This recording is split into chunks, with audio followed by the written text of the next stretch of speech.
It says we're now live. But I don't see myself.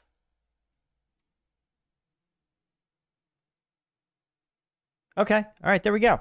Hey, we're doing it. Great. Beautiful. Sweet. Okay. Let me get up the primary chat here. I feel like sometimes things get a little desynced, so to speak.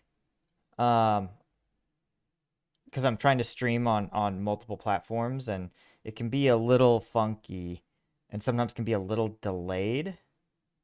But there we go. All right, I think we're all here, right? Beautiful. Beautiful. Hello. Hello, guys, and welcome to another live stream. We got a whole bunch of fun stuff in store. Oh man, shout out to Michael Warren for already throwing me a super chat. How should we have handled Afghanistan in 2021? We should have much more slowly, right? All the things that we tried to do frantically, we should have done slowly and systematically. That's obvious. Yeah, like it's fine. I don't think we were gonna win, but you know, we could have sat there in Kabul and negotiated with the Taliban and said, "Hey, listen, give us 6 months to complete this withdrawal systematically, right? We're not gonna like try to hold Kabul forever, you know." And the Taliban just would have sat and let us sort through visas and screen people and get some of our gear out, etc. So, anyway, guys, thanks. Glad to see everybody. And yeah, so we've got actually some fun stuff, right? We're going to obviously do an update on the maps. We also have some leaked Russian field manuals, a sort of the Russian version of what they used to call Call. The army in Iraq and Afghanistan had this Center for Army Lessons Learned, where they would take very recent combat experiences, sometimes on soldiers that were currently deployed, and they would take lessons learned and distill them into not like formal doctrine, but more like guides. It basically, think of it like IED magazine. You know, you'd flip through, there'd be pictures, there'd be how they could be defeated, what the latest techniques were. Russia apparently is running the same thing, and we have a translated version of some of that. So very, very interesting stuff here. And of course, we're going to do that. We're going to do our daily updates. And as always, guys, if you have any questions, definitely feel free to throw me a super chat. You know, I'm happy to answer them. Is the audio okay? Somebody was commenting that they felt like there were double audio. Whoa, absolute rubbish. Thank you, man. Jeez, thanks for the 50. Yeah, and be sure to hit like and subscribe. That's a good point. We're so close to 300K. Yeah, geez, thanks a lot. Thanks a lot, absolute rubbish.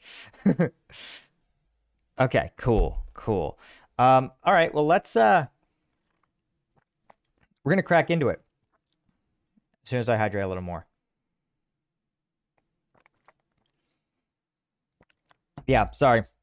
I was outside doing some work on my garden and my chicken fencing. Okay, so here's what I found on Twitter. We found a leaked Russian field manual.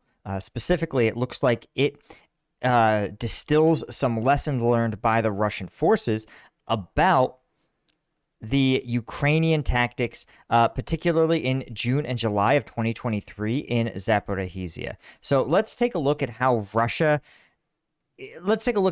interpreting the tactics of Ukraine on the front line. And I'll try to use my own experience, and we're going to tie it into how it looks like U.S. doctrine. Let's get into it. Okay, so this is from a Twitter account called Tartaragami, a pro-Ukrainian account that does a lot of open source stuff, videos, etc. And so he posted recently, the Russians released a manual outlining tactics to counter Ukrainian assaults. It's drawing from encounters with the 23rd Mechanized Brigade, June and July 2023. So kind of like, I'd say mid to early counteroffensive, right? It seems like Ukrainians since June and July have really polished their tactics a lot, and are not necessarily still even running these tactics. But it focuses on the liberation of Novodarivka, and he's distilled it down to a thread because obviously, as you can see, it's in Russian. So his first point, right, he makes the point that it's based on essentially a single Ukrainian mechanized brigade. And it may not be generalizable. It's almost certainly not generalizable. But the Russians believe that the Ukrainians are operating as assault teams with 20 members and divided in what they call 4 subgroups of 5. 2 groups are assault subgroups, a third group sells a consolidation subgroup, and a fourth functions as a reserve subgroup. So what this is describing, they're calling it an assault group. We would call it a like a squad, like a large squad. And you would have what are essentially 4 fire teams. And within these fire teams, right, you've got 2 that are going to be like the assault fire teams, and then a support by fire team, and a reserve fire team. To sort of translate this from Russian to NATO, they describe that each team of 5 has a machine gunner, RTO, grenade launchers, and that they travel at about 7-meter intervals. So you could see, right, they have an RTO. It's interesting that their RTO actually has a like a Harris radio. That's actually a NATO issue radio, which I find really interesting. Now, you also, interestingly, 7 meters of distance. That's actually pretty sizable. But I'm trying to think, that's about 50 feet. So and they're describing them as grenadiers, but it looks like more like ATGMs because that's an RPG. And so 7 meters, yeah, is pretty wide, but I think 7 meters would mean that it would keep each other. It would be hard to inflict mass casualties with a single artillery round. So here's what I thought was where things get really interesting. The Russians describe the primary functions of the assault subgroups. The first assault subgroup, they say, advances covertly and engages with the enemy and contains the enemy upon detection and secures positions once their task is accomplished. So what they're saying, if we translate this into NATO speak, these guys it's a movement to contact is what we call it. Movement to contact is where NATO forces, right, are moving with a pretty high likelihood of enemy contact.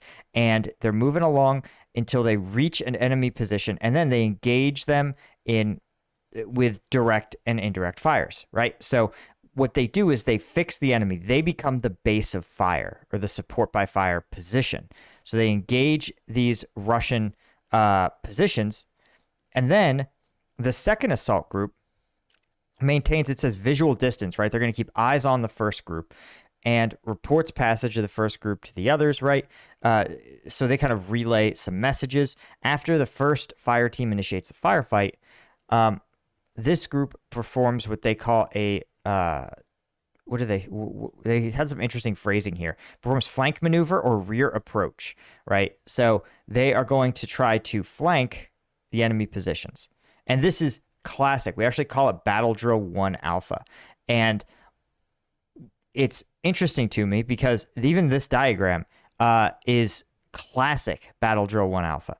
A squad attack. Fire team comes into contact. It becomes the base of fire. They decide while they're in this base of fire if they can suppress the enemy, right? So if they're able to get fire superiority and suppress the Russian formation, then you're going to have this fire team begin to proceed around the nearest covered and concealed position to an enemy flank. And this makes perfect sense because you can see that even in this terrain, look, if you're Russian troops here, your field of fire is probably this field here, right? The foliage blocks these Ukrainian forces. So they're going to approach, they're going to get to this tree line, they're going to open fire and begin their movement to contact. This fire team, they know that these trees are providing cover and concealment from the Russian position. And so they're going to flank around, enter this tree line, and move up towards the Russian position through this covered and concealed route until they are able to assault on the flank. Very, very simple stuff, right? But very classic NATO doctrine. And if any of you guys in the comments or chat have been in any light infantry unit, you know this is bread and butter stuff. Obviously, if they can't get fire superiority, then, as they say, as the Russians acknowledge, this fire team will actually provide some covering fire and allow the first fire team to break contact, and they'll start to bound backwards, right? So the Russians acknowledge that you have this first group, then there's a consolidation subgroup, right? These guys, it says, are going to be like what we would call maybe support. So they are going to set up positions to consolidate gains, or they're going to dig in and, again, provide a location for these other two groups to fall back to, and cover the retreat of these other two groups as they bound back. So they're going to be like kind of the like a further base. And then you have a reserve subgroup who can come in and provide additional firepower if necessary. But what I thought was interesting is the spacing. The spacing is pretty fascinating, that the two assault subgroups, right, are very close to each other, like we'd see in a squad attack. Then these other two fire teams are 150 meters from each other, and then up to 300 meters away is the reserve team. So it's interesting that this is like halfway between a squad and a platoon by at least U.S. standards, right? This level of spacing is kind of unique. But again, a 20-soldier unit would be like close to a platoon. So this could be actually considered like a two-squad platoon. But it's complicated. Like when I was deployed, right, we actually reorged our task org because I had a 40-soldier military police platoon, which ostensibly is 3 squads and a headquarters team. But because of the requirements what's the word I want? Like battle space owners, or units that own battle space in Afghanistan at that time, we had to become 2 maneuver units of 16 soldiers each on any given patrol, which meant that functionally each of my squads had 20 soldiers, right? Because someone was always out on leave or, sick or something like that. And so you end up with these 20 soldier squads. So this actually looks very familiar to me. But it's just a very unfamiliar, it's very sort of alien to, not very alien, it's a slight variation on what we typically see in like what we call the MTO, or the official organization of the U.S. military infantry squads. So what do the Russians do about it? Well, the answer is the Russians acknowledge that the tactic is pretty successful. Yeah, it's a staple for a reason. And it did contribute to capturing Russian positions. But they say that anti-personnel mines are a huge help, which we've also known very much. You can see these are examples of 3 Russian anti-personnel mines that are deployed in different spots. And that by using these, it's almost impossible for a light infantry squad to clear these mines effectively. I mean, imagine trying to flank, right? This whole maneuver only works if you have freedom of maneuver. If you believe these fields are mined, you're unable to pass through them, right? It's going to be way harder. These assault teams, these fire teams are going to have to maneuver under fire through paths that are cleared. It would be a nightmare, right? So definitely the Russians acknowledge that anti-personnel mines make a huge difference. The Russians also, of course, talk about something interesting. They say deceptive positions that appear genuine. So these are, and intermittently firing from these false locations and simulating activity there. Even occasionally using communication devices from these positions. So that's a really fascinating low-level deceptive tactic where they'll have, I guess, false positions so that when the Ukrainian movement to contact believes they've contacted an established Russian position, and they start to run this drill, the actual Russian position is somewhere more advantageous. It might be up here, it might be to the rear, right? So imagine you flank, you seize this position, and then you realize, oh no, there's no one here, and the real Russian position is in front of you. Well, a very good unit would still be in a tight spot. They'd have to have their assault subgroup, or sorry, I keep calling them subgroups, fire teams. The assault fire team becomes the support by fire team. The support by fire team becomes the assault team, right? You see how every time you add this sort of complexity to things, it makes it more difficult, especially for young soldiers or inexperienced commanders. Right. The Russians acknowledge, of course, that many times Ukrainian troops carry heavy equipment like AGS or mortars, and that it can be really tiring. They don't say how the vulnerability can be exploited, but as I just talked about, right? Again, if you force them to run more through the use of deceptive positions, imagine if you're a mortarman and you have to pack up your mortars and suddenly you become the assault element. It is literally exhausting. And if you had 2 layers of deceptive positions or deception, just false positions, it could really run people into the ground. Again, there's no real acknowledgement that these tactics, like there's no effective Russian counters, other than just mines and false positions. But those are effective counters, guys. The clearing mines is hard. Tatar Agambi acknowledges that, as the war continues, right, they're seeing fewer large formations and more small unit tactics. Which means, of course, less visible targets compared to like mech infantry units where you have like 3 Brads or, a half dozen tanks. They're just too big of targets on the battlefield for both sides. So, yeah, I think this is really, really interesting. I think it's telling. And I wanted to take a quick look actually at how it's presented in the infantry platoon and squad manual. Let's see if I can find it. Infantry platoon and squad. There should be a reference or something in here. Let's see. Offense, characteristics, movement and maneuver, combat formation, movement to actions on contact. Okay, here we go. 262 movement to contact. Let's see if we can find this here.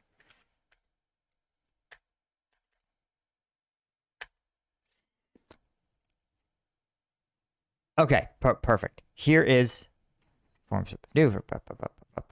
Oh my God, there's so many. This is so pointless. Here we go. Boom. So in the U.S., we call it a movement to contact. This is how NATO doctrine tracks this sort of thing, right? So we're just going to blow it up a bit, right? Movement to contact. Make initial contact with a small mobile self-contained forces to avoid decisive engagement, right, of the main body on chosen ground by the enemy, allowing leader flexibility, security forces advance. This is for a platoon, right? But let's see if we can find some of the graphics here depicting it. Oh my God. Plan, prepare, inspections. You see how risk assessment, fixing, control, search and attack. Oh man, there's no graphics? What happened? I thought this was the army. Where's all the actual, like, like stuff, like the graphics? Yeah, like this, right? You mean you don't have it for squad attack? I don't believe that for a second. Don't believe it for 1 second, right? All right, let's see. But basically, you guys can see movement to contact, right? An attack, exploitation. Where's it? Here we go. Here's a good example of what we talked about from doctrine. Looks really similar, right? They talk about a supporting attack, fixing the enemy in position. An envelopment avoids enemy strength by maneuvering around or near enemy defenses. The decisive operation is directed against the enemy flanks or rear. This is called an envelopment, where the main attack and a supporting attack, where the supporting attack fixes the enemy in place and the main attack approaches from a flank. So you can see that this is a very, very standard, and in a movement to contact, right, you're going to see something very similar. There's all these different sort of you can see how it can become very complicated very quickly. But you see here another example of the same idea of this flank attack. A force, right? In this case, it's depicted as a squad engages an enemy squad, pinning them in place, as in this case, two other squads flank and especially pass by some sort of obstacle and then engage the enemy squad from the flanks. Very common stuff. It's absolute staples of NATO doctrine. You can actually scale this up, right? You saw here that was depicting squads, but these elements sometimes depict, when you have main attacks and supporting attacks and multiple axes. This can be a company size element. This can be companies or even battalions fighting in these sort of operations. So it's interesting to see how that there is some sort of, we know there's some sort of truth to the Russia's ability to collect this data and spit it back out again. Anyway, guys, thanks for letting me go through that. Be sure to like and subscribe. Okay. GB Sweden, thanks for the super chat. He says, happy to see that positive progress is ongoing and a lot of us are engaged in the success of Ukrainian advances. Yeah, we are definitely, it is a good sign where when you have Russian forces producing these sort of documents and even having to begrudgingly acknowledge what's going on. And don't worry, guys, we are going to get to the daily update. I just wanted to, pop through some of this because I thought it was so interesting, and it's so rare to get a leak and a look inside Russian doctrine that it's totally worth it. Oh, thanks, Yeet. Ooh, oh, good point. He says, thanks for all you do. Looking forward to getting my strike gum. Yeah, and thanks, Matt Osborne.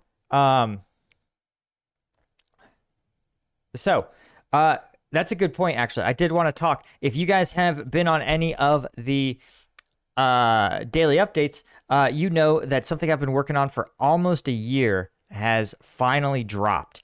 That is, of course, my pre-workout gum, Strike Gum. And the inspiration for this was that when I was in Afghanistan, you would do like 12 plus hours of combat patrols, and then you would do I would do like my reporting. My soldiers would do their like maintenance stuff, and then you'd work out, right? Right, because you're there for a year, you got to stay fit. But like, it was so exhausting, and the only caffeine source we had were these Rippets. And chat, let me know if you guys have experienced Rippets, okay? If you haven't, they're so gross. They are like super caffeinated.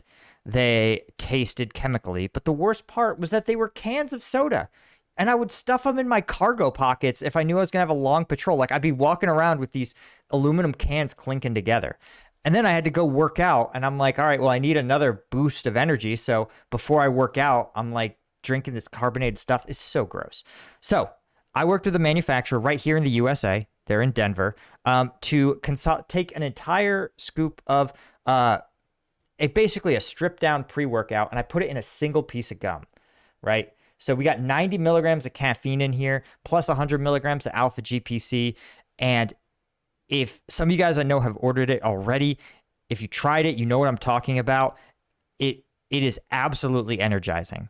Like, it is awesome. I think the mint flavor is great. But if you're interested in picking some up, you can go to strikegum.com. I'll throw the link in the description here.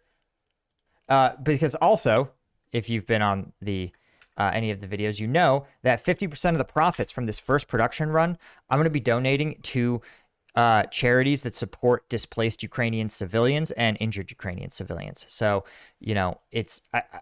I think it's a game-changing product. Yes, and we now have shipping internationally to almost every country in the world.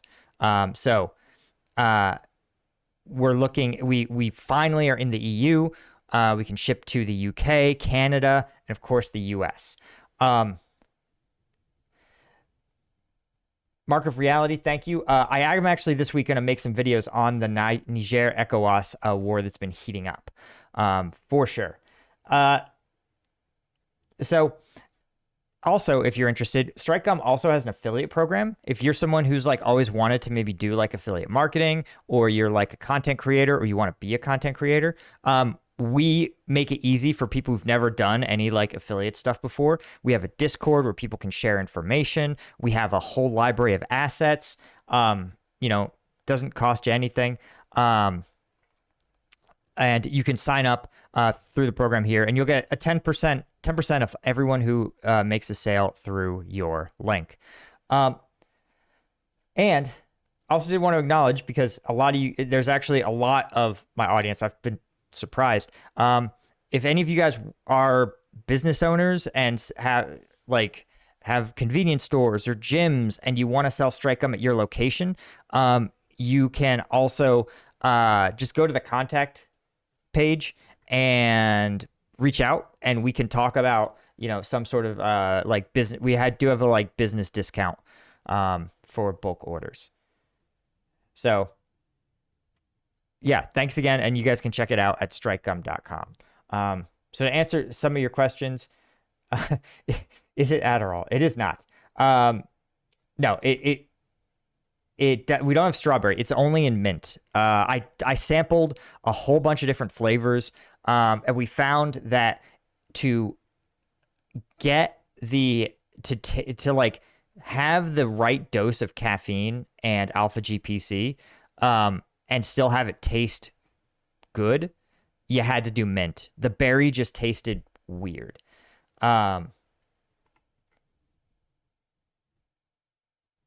Oof.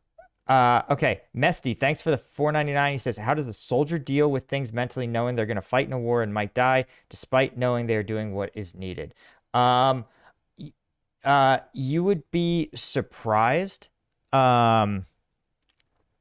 It's like, I don't know. I don't have a great analogy. The answer is like, you deal with that knowledge. It's like an exaggerated version of like real life, right? Like when you get into your car, there's a chance that you could get into a car accident and be killed, right? Like that's a thing that happens, in the US 30,000 times a year. So what do? You say, all right, I'm going to take some steps to try to fix it. I'm going to wear my seatbelt. I'm going to use my turn signal. I'm going to drive a safe car. I'm not going to speed. But then you have to also just acknowledge that like there's a part of this where it's like, yeah, it's true, but you just don't put it in your mind. And that's, obviously war is more extreme than that, but the coping mechanism is the same. You focus on what you can control, which is in front of you, which is I got to have a well-trained unit. I got to be situationally aware. I need to have in the case of me, like as a platoon leader, I have to have good plans in place, right? The ability to get support, good CASEVAC plans, all the stuff I need for medevacs. I need to make sure I do a good route reconnaissance, right? Like you have so many things that you can do that can make a difference, that you focus entirely on them, and you just let the rest kind of shake out. Oh, and for StrikeGum, I'm sorry, knowledge is power. I don't have a crayon flavor for Marines yet, but we'll work on it. That'll be on the to-do list.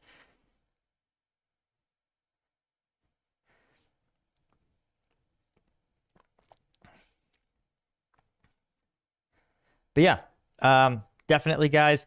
Okay, let's talk about the updates. Let's take a look at the maps.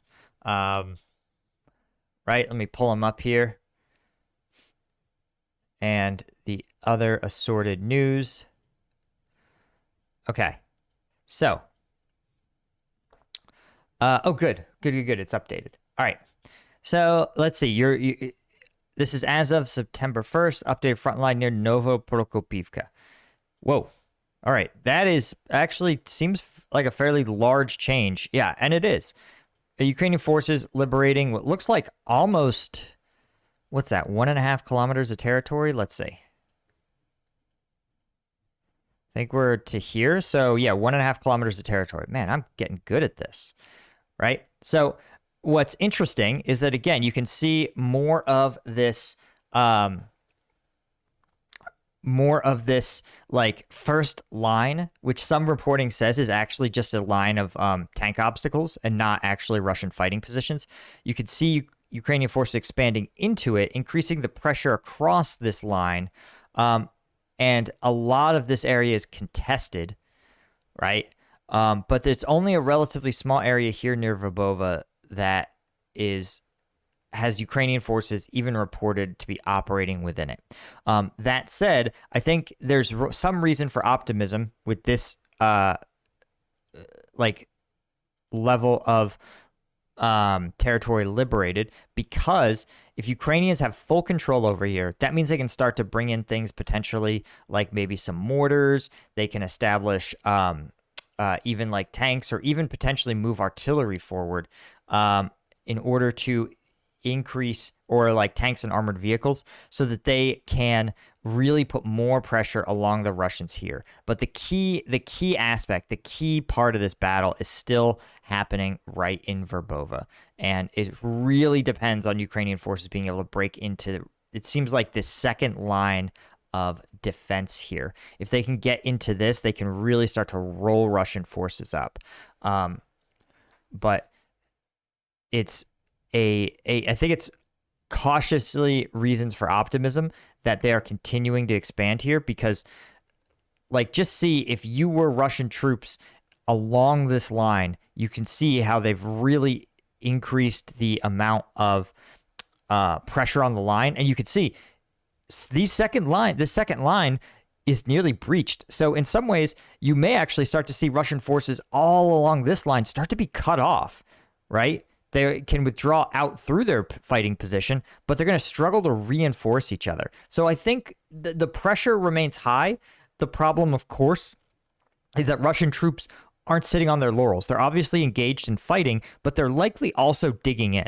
They're likely also deploying mines. So they're preparing for Ukraine to advance again. And the longer this takes, the more dug in Russian forces are going to be at the end of it. Michael McLeod, thank you. With drone innovation rapidly increasing, is it possible that civilian partisan drone operators could start hitting the Kremlin itself? If a rogue drone hit Putin, how would the war change? So I think it is highly possible that Kremlin buildings, certainly it seems like Moscow is being targeted with drones. There's stories about that every week at this point. You could definitely probably hit the Kremlin. The Kremlin is central Moscow is well known for its anti-ballistic missile system, but it's not clear that it has something comparable for drone attacks. If Putin was to get taken out by a drone, I'm not sure. It would be a real question, because on one hand, a drone attacking a head of state would potentially galvanize the population of Russians in a way that so far Russia has, as a population, has been pretty distrustful, distasteful of the war. But it may also finally provide an excuse for Russia to withdraw from this conflict without the loss of face that Putin would experience, right? They could just literally blame the loss on Putin and call it good. So as you can see, again, in the combat map, they're saying 45 combat engagements, but almost certainly there's a ton of unreported ones outside of Verbove and Novoprokopivka. So, I take these locations with a grain of salt. I assume the majority are taking place basically here. But the notable thing, again, we haven't really seen any reports from the Ukrainian Ministry of Defense on further activity, further, liberation, or further sides, advancing. But that doesn't mean that it's not happening. Let's see if we can look up what's going on in Verbove. Actually, I'm going to make the screen big, because you can't always guarantee what you're going to see, Okay. Right. let's see if we can find it. If anyone has some better, more interesting updates.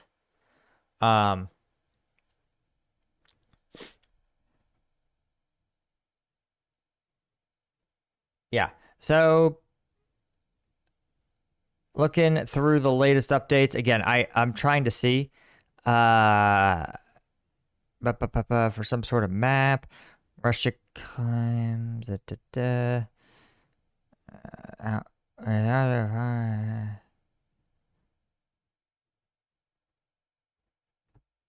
Russia.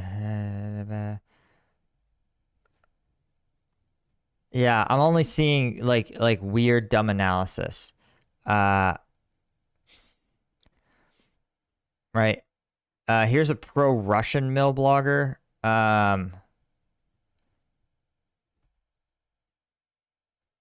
Yeah, it's tough to say. The pro-Russian mill blogger is just like the fighting is so intense in Verbova, which it is.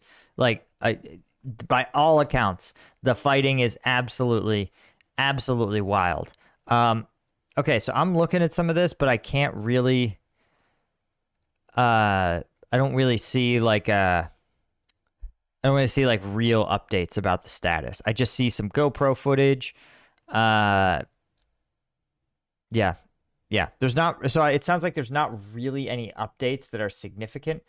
Yeah, as we point out, um, the like yeah, the map is always 2 days old. It's true. And Ukraine definitely has to find a balance between keeping the public of both Ukraine and the other supporting countries engaged, but simultaneously they also have to preserve their OPSEC. And this is a very sensitive operation. As we saw, they're not acknowledging where they're attacking and where Ukraine's attacking anywhere in Zaporizhzhia. So usually I think they're 2 days away from acknowledging what's going on. They probably wait 24 hours. The map needs 24 hours to like receive the news, verify it, update the map. So, I mean, I assume there's continued actions, but again, there's nothing like on Twitter that's indicating that there's any sort of like big change or update or surge in activity other than just increasing combat actions in and around Verbova. I did also want to recognize, again, if you haven't hit the like button and subscribed, you definitely should. What is also at least worth recognizing is that if you guys want some access to the combat videos, the ones I can't show you on YouTube, you want to go over to combatvetnews.com. You know that twice a week now we're doing Tuesday and Thursday drops for members. And usually it's just because the fighting is so intense in Verbova. There's so much footage and we can get so much insight from it. So any one of these tiers, man, this is the best way to support the channel.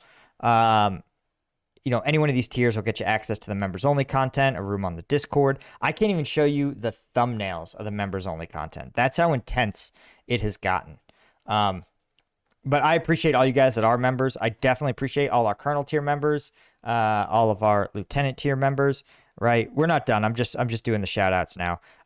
Thank you to all the Lieutenant tier members, but I appreciate all the members of combatvetnews.com. And I know a lot of you guys are in the chat already, and really, I do appreciate you guys. Okay, if you guys have questions for me, man, feel free to throw it at me. Yeah, in the meanwhile, right, while we're trying to figure that out, I'm just going to try to find I can learn more about what's happening in Verbova. It's obviously one of the most it's one of the most talked about areas in the conflict right now. Okay. Questions about napalm and burning out tree lines. It's actually really hard to burn out a tree line for a bunch of reasons, right? Green foliage doesn't burn that well. And okay, Jacob Andrew asks, how can the help provided by civilians in the form of NVGs, thermals, drones, and pickups be quantified? I am not sure. I haven't seen any numbers about that. I'll also say that U.S. law is unclear. It's a pretty big gray area on supporting a foreign military in that way. It's one of the reasons why I went with a civilian charity, right? A humanitarian relief, both because I feel strongly about civilians being caught in war zones, someone who witnessed it firsthand, you know, but it's also without, so like, because it's semi-legal or a gray area, right? There's no formal data collection happening on it, right? Nobody's going to sit there and write a letter to the government that's like, for your database, I donated this pickup truck to Ukraine. Like, nah, it seems to be done way more kind of underground. So I don't know if it can be acknowledged. And again, Russian civilians reportedly are also in their own way trying to get aid to their soldiers on the front lines, right? Like, even if they don't like the war, they're still like, if it's like your son or your brother, like, you're gonna send it their way. Neuropilot asks, will Ukraine annex pre-2014 Russian territory? I think so. I think they have in parts. I think they definitely want to. It's definitely a claim. I think the hardest would be Crimea. But I think in parts they can. They obviously have their work cut out for them. Thanks, Ahoskova. What do you think about Ukraine dealing with mines? Thermal cameras on drones to detect mines and safe passage during the day while they're heated up by the sun. Waxed cardboard drones to strike $1 million targets is awesome. I saw some of those cardboard drones. So they look like they are lightweight enough that they appear to be anti-personnel. They appear to be like actually like cluster munitions, right? They scatter this big area with a lot of very small BBs. So those seemed really cool and effective. I may actually take a look. I may actually try to do a reaction to those this week, like a deeper breakdown, if YouTube will let me. I'm not sure that I can. Yeah, I've heard a lot of people have speculated about the heating up using thermals to detect mines. The problem is that you have a drone overhead and it can see the mines, but then you need a soldier on the ground to physically remove the mines. And that's where things get hard, because the drone will be like, it could probably tell you like, hey, this area is mined, you shouldn't go there. But it can't tell you exactly where the mines are. And it still can't clear them. It can't get rid of them, which is pretty hard to do, right? Okay, the user named Brand New and Sasio Abrams M3 main battle tank says Prigozhin and Ukin are dead. Girkin and Sodovikin arrested. Will Kadyrov be next? Russian Game of Thrones drama lost some of its best characters. Kadyrov is safe because he is so dumb. That's it. He is dumb and he is cringe. And he is utterly harmless. He's a Nepo baby, right? His dad was a bloodthirsty political killer who rose to the top of Chechen tribal politics and aligned with Putin. And Kadyrov, his son, is, again, a Nepo baby whose ego just is constantly being stroked. And because he's so dumb and so loyal, he's never a danger, right? Prigozhin was savvy, smart, scheming, conniving. He was always 3 steps ahead. It's not clear that Kadyrov is even aware of the step he is currently on, let alone thinking ahead 1 step.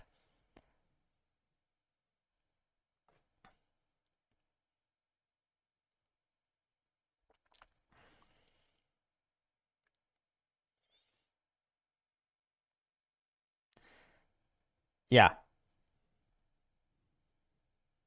Any other questions you guys got? We got some time. Yeah, there's acknowledgement about TikTok. Some people are talking about the TikTok soldiers. Yeah, that's a classic of a reference to the Chechen forces who seem to love, right? Chechen warrior culture sort of governs and sort of mandates that these guys, look like warriors, posing as warriors. And so you can never, it's not enough to just actually fight in a war. You've got to live stream it and TikTok it. All right, somebody just said there's a map update. Oh, wow, there we go. Okay, guys, we just had a map update drop. Let's take a look, right? Let's just take a look at this, all right? Updated literally 6 minutes ago. And what do we got? It just says frontline updates. Okay, so it's on us to discern what's going on. No frontline updates to there. No frontline updates here. Okay, no frontline updates there. And no, wow, okay. It says frontline updates. I think we were just lied to. Oh, wait, there we go. There's some. A tiny just some like micro adjustments of Russian control in and around Makivka, which, by the way, it seems like Ukraine has been quietly liberating Makivka, just like piecemeal by piecemeal. But again, they really, in terms of total territory liberated, I've said this before, Bakhmut is I still maintain that Bakhmut should have been their focus because the Russian forces, instead of digging in, were pushing forward. There's been obviously a lot of like commentary second guessing Ukrainian forces and Ukrainian strategy. I'm actually gonna go on Artur Rey's podcast next week. I don't know when the episode will drop, but that's one of the things I want to discuss is the ways in which like Pentagon officers, especially, seem to be misunderstanding the actual circumstances that Ukraine is fighting in. Someone also says there's a small update near Makivka. I don't. Bold of you to assume I remember where Makivka is. Oh, here it is. Okay. Oh yeah, here we go. Yeah, as discussed, looks like this is the first, and there's the second. Yeah, Russian forces, again, sort of kind of advancing into these wooded areas here. Like we talked about, unless a village is changing hands, I put so little acknowledgement in these changes because, by all accounts, the density of units here is just so low that, like, this sort of thing could literally be like a squad repositioning.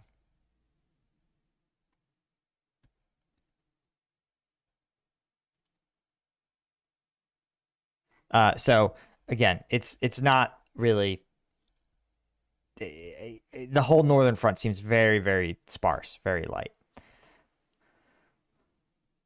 What other questions do you guys have for me? There's talk about going to the all right, if Ukrainian forces are stopped in front of Tokmak, will they dig in there or they withdraw more to the north? Generally, it seems like on either side, being able to, it's very rare you see them substantially yield positions in favor of better defensive positions. So I would say it seems as though, wherever you go, you can dig trenches and establish those fighting positions.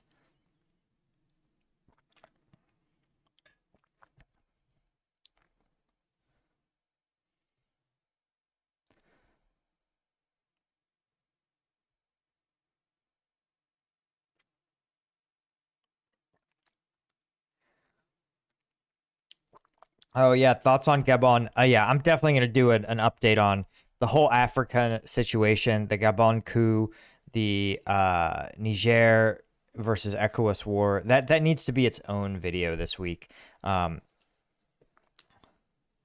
Travis Murdoch, hello. Why can't they clear mines with auto steer farm tractors? They are built into all new tractors, and old tractors can be retrofitted for less than $5,000. This isn't AI. This is tech that every tractor has.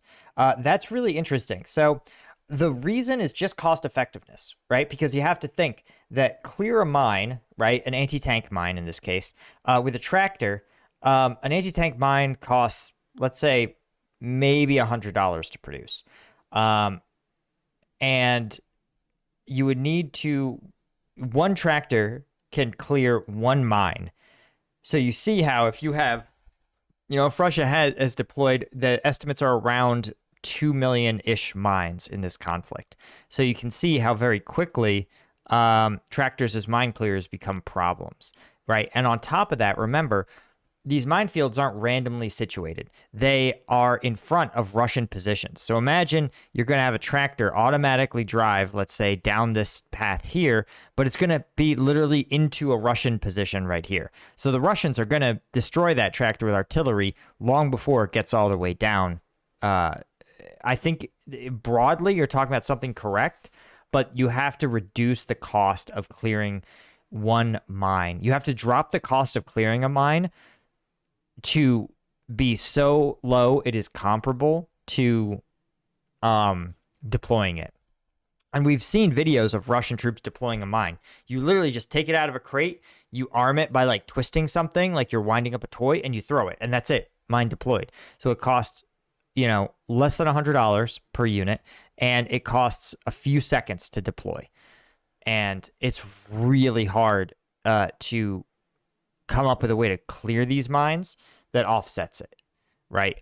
Again, there's some sort of drone AI automation that can work, but there has to be a way to do it so cheaply. You need a way to detonate the mine as cheaply as you've emplaced it.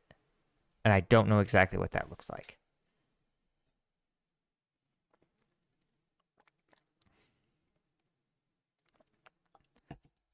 Again, the problem with advanced demining systems is that there's not that many of them. The Miklik is one of the best, but it can clear 100 meters at a time, right? So if you were to say, hey, let's say you wanted to clear these areas of minefields, right? Like a small region that's partially contested, you would need to reposition and fire a Miklik 25 times, right?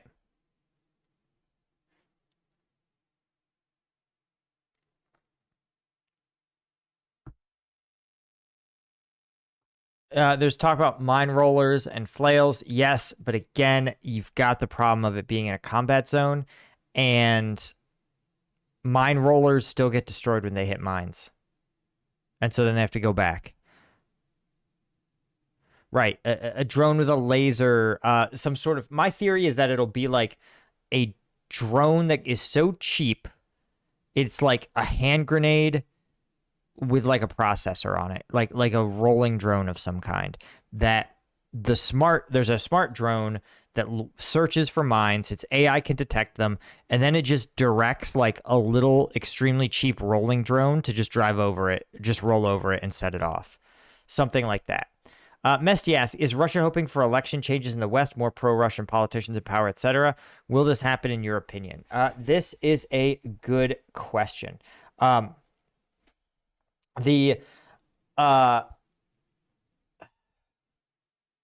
think Russia definitely wants to see that happen, right? They want politicians who are more skeptical, add more conditions to this, to U.S. support or NATO support for Ukraine. Definitely. The more skepticism, the harder it's going to be, the more those compromises will impact Ukraine's military situation. Will it happen? It's a good question. On one hand, a lot of politicians, especially in the U.S., they pay lip service. They say they want this thing or that thing. They say they support this or that. But when it comes time to vote, the party leadership always ensures that the things they really want to pass, right? And sometimes they allow some of their party members to vote against it, to throw a stink and pout and stomp their feet. But ultimately, if the political parties want something passed, they will pass it.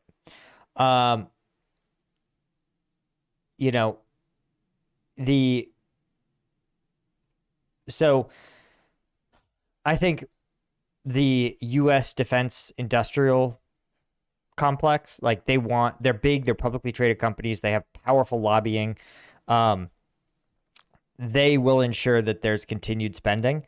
And this is a very easy, politically acceptable way to spend. And to be clear, the U.S. is spending about 3% of its defense budget on Ukrainian support, and it is exterminating the military of a major global rival in the form of Russia. So, because even if the Russian military, even if the Ukraine was to say, fine, all the territory, you can have it, war's over, the Russian military has been dramatically reduced. Because, like, yeah, they're fighting a defensive fight, but, like, you think this military is gonna be deploying en masse to Syria? Absolutely not, right? They're crippled for a long time.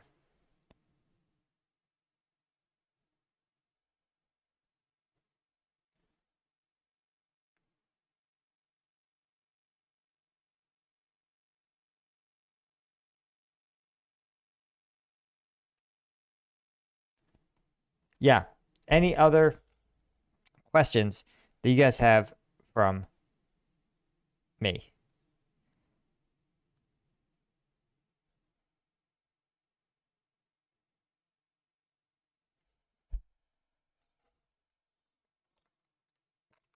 Is Wagner still there? Wagner, nobody knows. It sounds like Wagner in Africa has been taken over by Russian intelligence officers directly. Dr. Fry asks, BRICS, what do I think?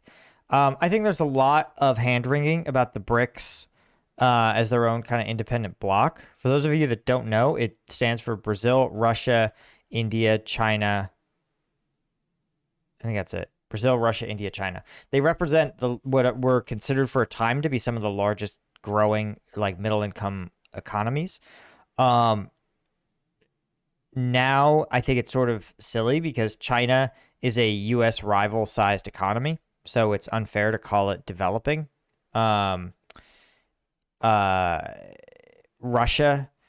continues to grow, but it has experienced much slower growth than it did 10 or 15 years ago. Like, let's see if we can chart this here. So here we go. Here is a chart of Russian annualized GDP growth, right? So this 0 line represents neutrality, and this is leading up to 2021.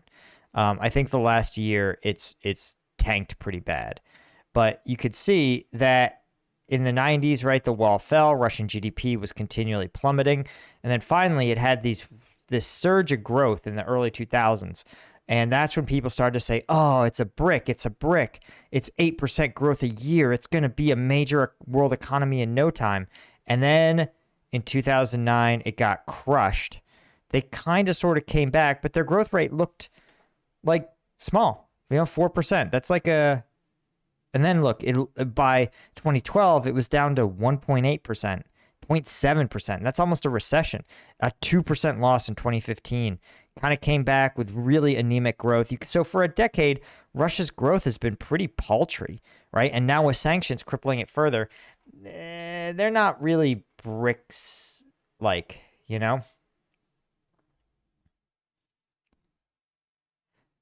Right. So to sit there and say, oh, the BRICS are a single economic bloc, they have aligned interests, they don't. They have independent interests. They are, in some ways, direct competitions. Michael Peredes says, Russia can easily produce cardboard drones too. That's the problem with a cheap drone. Is it really an advantage? Well, the answer is the things that give you an advantage on the defense don't necessarily give you an advantage on the offense, and vice versa. Sometimes, like mines, for example, if you're on offense, mines don't help you that much. They can help a little bit, like the way Ukraine kind of deployed at the Battle of Volodar. They would actually deploy mines behind Russian troops so that as their tanks would get hit and they would retreat, they would run into more mines. Drones, the ability to get deep into territory and conduct some disruption, especially like strike drones in this case, sort of like air power, it can favor the offense a bit more. But you're right, and people forget this, right? People love to see a bunch of gee whiz stuff, or to believe that there's things that that confer one side an advantage. But as we talked about, the Ukrainian tactics in Volodar, heavy use of mining, canalization of mechanized forces, using ATGMs on mech forces, all of that are the exact tactics that Russia wrote down and then are used and are using in this battle for Zaporizhzhia. Anyway, guys, that is all I had for you, really. As always, thanks everybody for joining me. And also, be sure to check us out at strikegum.com. Get your strike gum there today. Support Ukraine, fuel your workouts, absolutely crush it. We're shipping to obviously the US, Canada, Europe. And again, if you know anyone who would be interested in getting it in a physical location, in a gym or in a supplement store or a gas station, be sure to hit us up on the site. And I'll see you guys tomorrow for your daily update. Thanks a lot. Cheers.